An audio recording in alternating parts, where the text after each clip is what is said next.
Welcome back, everyone. I'm your host, and as someone who has spent over 20 years right on the trading floor at firms like BP, Shell, Vitol, and Trafigura, I am absolutely thrilled to walk you through this explainer. This is our European Gas and LNG Analyst Mastery course.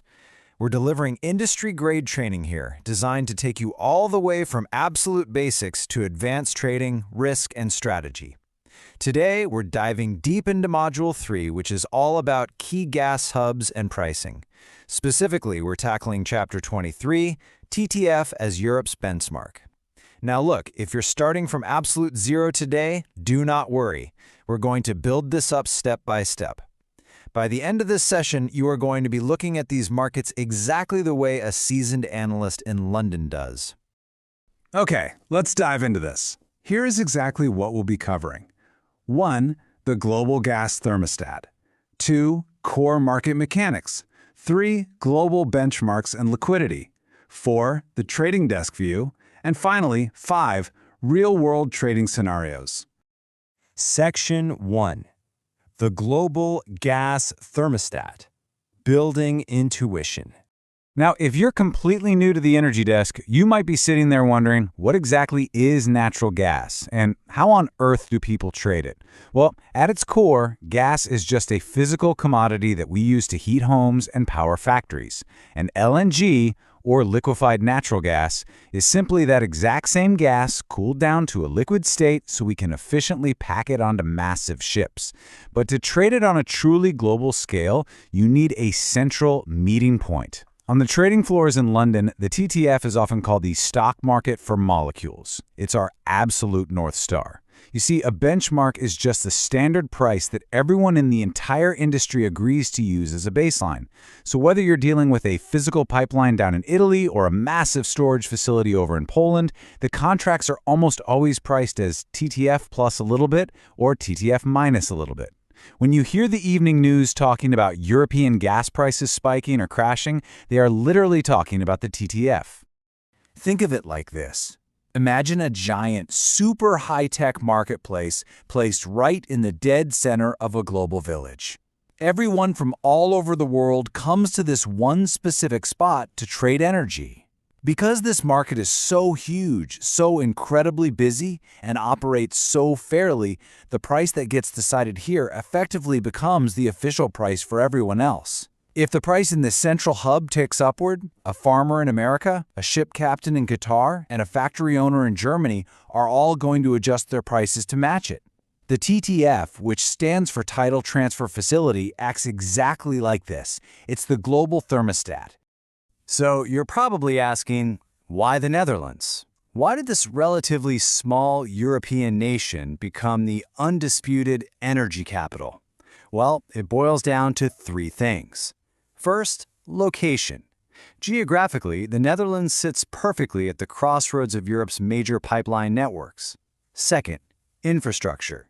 It literally sits right on top of the Groningen gas fields. It has huge underground warehouses for storage, and it operates massive LNG import terminals that basically act like giant energy airports for international ships.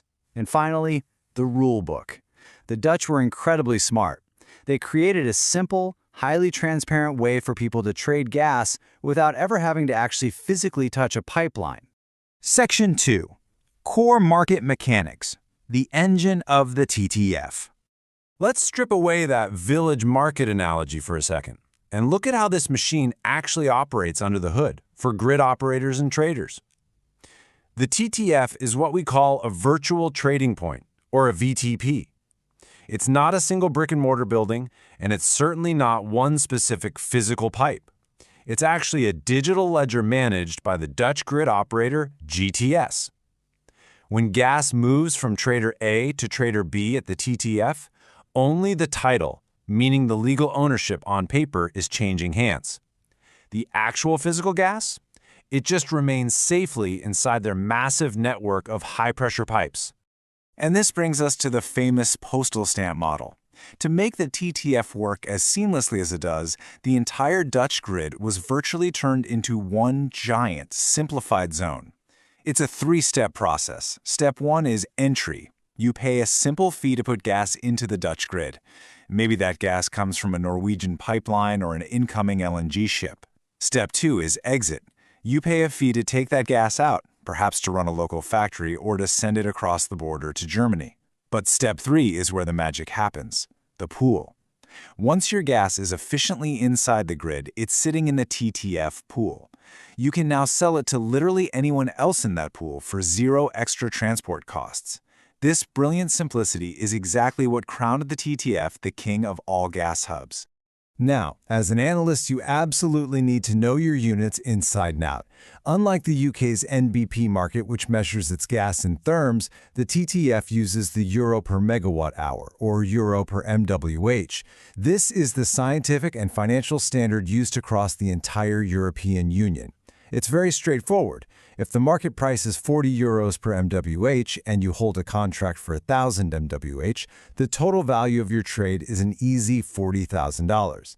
It's a clean, purely decimal-based system. Section 3. Global benchmarks and liquidity. The market view.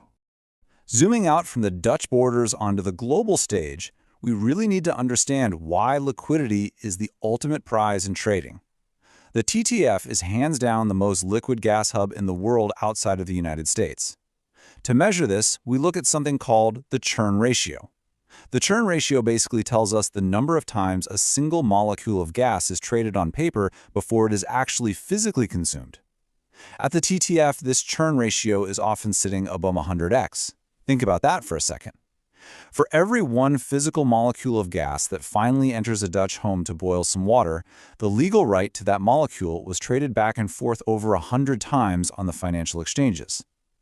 For you as a trader, this massive liquidity means you can buy or sell millions of euros worth of gas in a split second, without the price jumping around uncontrollably. Since the massive market shifts of 2022, the TTF has really evolved from just being a European price to a truly global price. Europe is now fiercely competing directly with Asia to secure LNG ships. Traders on the desk are constantly, obsessively watching the spread between the TTF and the JKM, which is the Japan-Korea marker for Asian gas. It's basically a massive cargo tug of war. If the TTF price is higher, those loaded LNG ships are going to sail towards Europe. If JKM is higher, they turn around and sail to Asia. The TTF is effectively the global bid that Europe places to the rest of the world just to keep its lights on. All this frantic action happens right on your screens. The primary exchange where the TTF lives is called ICE Endex, located in Amsterdam. So when you walk onto a trading floor and see a screen aggressively flashing green and red numbers, you're usually looking right at the TTF. And internally at your trading firm, all this real-time data feeds directly into your ETRM system, something like Openlink Endur. Every single night, that system takes the official ICE settlement price for the TTF and calculates the mark-to-market risk for the entire company's portfolio. It literally tells the risk manager exactly how much money the firm is going to make or lose if the TTF moves by just a single euro the next day. Section 4. The Trading Desk View, Monetizing the TTF.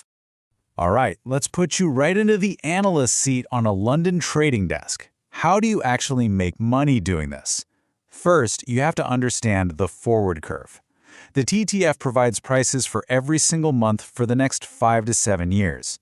When the future months are priced higher than today, we say the market is in Contango.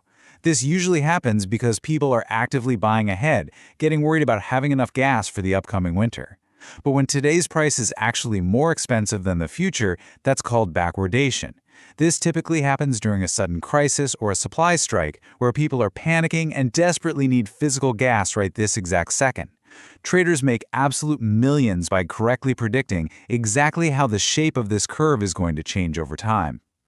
And this brilliantly illustrates how a major player actually manages their risk. Imagine you're a trader at Shell. You've got a massive contract to buy physical gas coming in from Norway for the next 5 years. Sounds great, right? But what if the global market price completely crashes 3 years from now? Your solution is to go directly to the TTF market today and sell paper gas for delivery in 3 years at today's nice high price. By doing this, you have fully locked in your profit margin. Even if the actual physical price of gas drops to literally €1, your portfolio is perfectly protected because of that paper trade you executed at the TTF.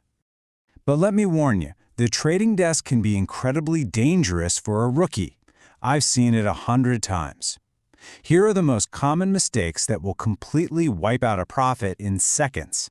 First, confusing TTF with physical gas. Remember, TTF is primarily a financial price. You can trade it all day without ever owning an inch of a pipeline. Second, ignoring foreign exchange risk. If you are a UK-based company trading in euros, a sudden swing in the pound to euro exchange rate can absolutely destroy your margin, even if the gas price itself stays perfectly flat. And third, mixing your units. Never, ever try to compare UK pence per therm directly with European euros per megawatt hour without sitting down and doing the conversion math first. Section 5. Real-world trading scenarios. Putting it together. Let's apply everything we've just covered to a real historical event and an actual task you'll be expected to perform your very first week on the desk. Let's go back to August 2022. The TTF price hit an absolutely staggering peak of nearly €340 per MWH. Why did this happen? Well, Russia was aggressively cutting its flows, and European nations were essentially panic buying to fill their underground storage tanks. Germany's largest storage facility, Rieden, was virtually empty. Now, Germany didn't just go buy physical gas directly from a well. Instead, they went to the TTF market and bought millions of megawatt hours of paper gas. That massive, sudden surge in paper demand sent a screaming physical price signal across the globe. Without the TTF benchmark functioning the way it does, Europe would have had absolutely no coordinated way to scream out to the world's LNG ships and attract enough gas to survive that winter. So the crucial point for you as an analyst is knowing exactly how to find value between these markets. Analysts in London spend a good 50% of their day just staring at the spread between the UK's NBP and the Dutch TTF. Let's do a quick hands-on task right now. The spread checker. You open up Excel. Your NBP price in the UK is 85 pence per therm. Your TTF price is €3,200 per MWH. Your foreign exchange rate is 1.18. To convert that UK price over to euros per MWH, you take your 85, divide it by 100, multiply it by 1.18, and then divide that whole thing by the standard conversion factor of 0.029307. The result? The UK gas costs the equivalent of €34.22 per MWH. Compared to the TTF sitting at €3,200, the UK is currently expensive. A smart trader would look at this spread and potentially buy the cheaper Dutch gas to ship straight to the UK for a profit. As we wrap up this explainer, I want to leave you with 3 final hard-learned trader insights for the desk. First, the TTF is the truth. Politicians might go on television and swear that gas supplies are totally fine, but if you see the TTF price spiking, trust me, the market knows something is wrong. Second, watch the spread. The real money isn't always made by just blindly guessing if the TTF will go up or down. It's made in the spread, that price difference between the TTF and the other regional hubs. And third, liquidity is your ultimate safety net. In a major crisis, you can almost always exit a massive position of the TTF because of that huge churn ratio. In smaller, less liquid hubs, you might easily get trapped. The TTF is undeniably the beating heart of European energy. As a desk analyst, your primary job is to master this euro megawatt hour curve and understand these physical and financial flows completely. But that leaves us with a pretty fascinating question, doesn't it? If the TTF is the undisputed heavyweight benchmark of Europe, how do its smaller neighbors survive in its shadow? Well, now that you've mastered the mechanics of the TTF, it's time to go look at those neighbors. In Chapter 24, we'll be exploring the PSV down in Italy and the THE in Germany, and we'll see exactly how they stack up against our benchmark. I'll see you in the next explainer.